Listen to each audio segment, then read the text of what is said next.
Star Wars The Rise of Skywalker is said to have many different saga-wide implications as well as revelations in this film by writer and director J.J. Abrams and Chris Terrio. This is Mike Zero. If you guys are new to the channel, do make sure to subscribe to see future Star Wars content.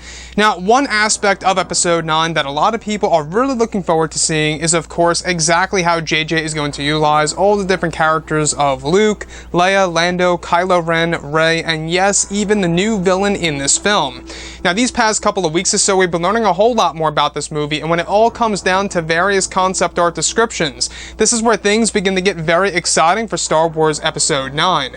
Now, specifically, what's really intriguing is that a description of Kylo and Rey using the Force against the new villain side by side in order to keep the new villain called the Dark Acolyte pinned up against the wall. It's said to be a moment in which Kylo and Rey team up and combine their Force powers to take on the Dark Acolyte. The next describes the Acolyte eventually breaking free and using the Force repulse technique against Kylo and Rey, causing a large shockwave that destroys parts of the wreckage that they are standing on, where Rey is said to be hanging onto Kylo's leg as Kylo holds on to the edge, where they both eventually safely make it to the top.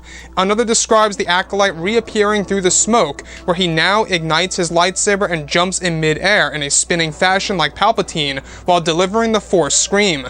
The next goes over Rey drop-kicking the Dark Acolyte. However, it's described that he predicts her move by grabbing her leg and swinging her out of the way, where Kylo now engages in a saber duel with the new villain, for where it's described that it's a match in which it's very fast-paced and almost resembles the fight between both Anakin and Obi-Wan as far as pace goes. So I want to go over a couple of parts about all of this. Now, we do know that J.J. Abrams is going to be doing amazing things for the new villain in Episode 9 in order to really force the interactions between both Kylo Ren and Rey and to really force themselves to team up to take on this new evil. So what I like so much about this is that this is the first time that we will finally be getting a 2-on-1 lightsaber duel for the very first time in years, ever since Star Wars Episode 3 Revenge of the Sith. So the one piece that really stands out to me a lot is, of course, the moment in which Rey attempts to attack the Dark Acolyte by attempting to dropkick him in mid-air, where he actually predicts her move and is able to grab onto one of her legs, throwing her out of the way, and now he's facing Kylo Ren, which is said to be the moment in which both Kylo and the Dark Acolyte engage in a lightsaber duel. Now, this lightsaber duel in particular is described to be as fast-paced as the duel between both Anakin and Obi-Wan in some of the segments, of course, from Revenge of the Sith, that is in fact going to be applied to Episode 9. Now, this most certainly does indeed connect to what we heard a couple of weeks ago, that there will be a lot of prequel trilogy choreography inserted into, of course, the final fight in The Rise of Skywalker. So to me, I think that this is great news. A lot of people, you know, either like or dislike the prequel trilogy choreography. I, however, really do enjoy it. It's very fast-paced. You can see how exactly, you know, both Anakin and Obi-Wan are really going at it on Mustafar, and a whole bunch of other examples out there for the prequel trilogy that's really going to be applied into The Rise of Skywalker. So the other piece that I do want to go over is the very beginning, in which both Kylo and Rey are using their Force powers together. They are basically combining their Force powers by using the concept of Force push against the new villain and keeping him pinned up against the wall, where he's able to eventually break free.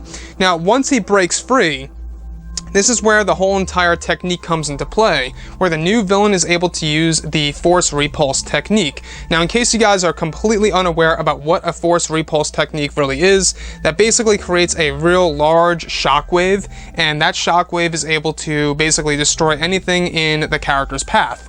And we've seen great examples of this in Star Wars Unleashed, and of course on, you know, other actual, you know, movies and EU and of course video games out there. So the movies, you know, themselves are actually about to explore this with Episode 9, using that Force repulse technique, taking it directly from Legend material, you know, from Battlefront 2 and of course The Force Unleashed and, you know, other Legend material that also use the ability, and really incorporating that into all of the characters such as Rey, Kylo, and the new villain, which is great because it's really making our characters a lot stronger in this film, and really delivering, I guess you could say, a different type of battle that fans have never seen before on the big screen.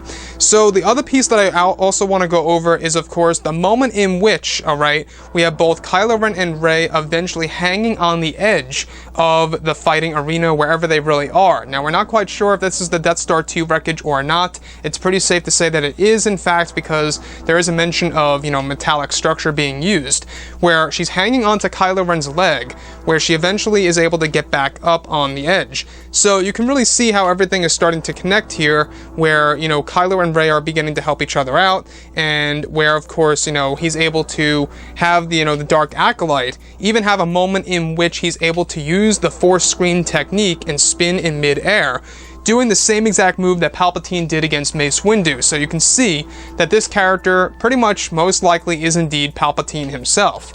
Anyways, guys, drop a comment below. Let me know what you think about all this in the comments. And if you guys did enjoy the content for today, do make sure to drop a thumbs up on this video to support the channel. I thank you all so very much for the kind support, and I'll catch you guys next time.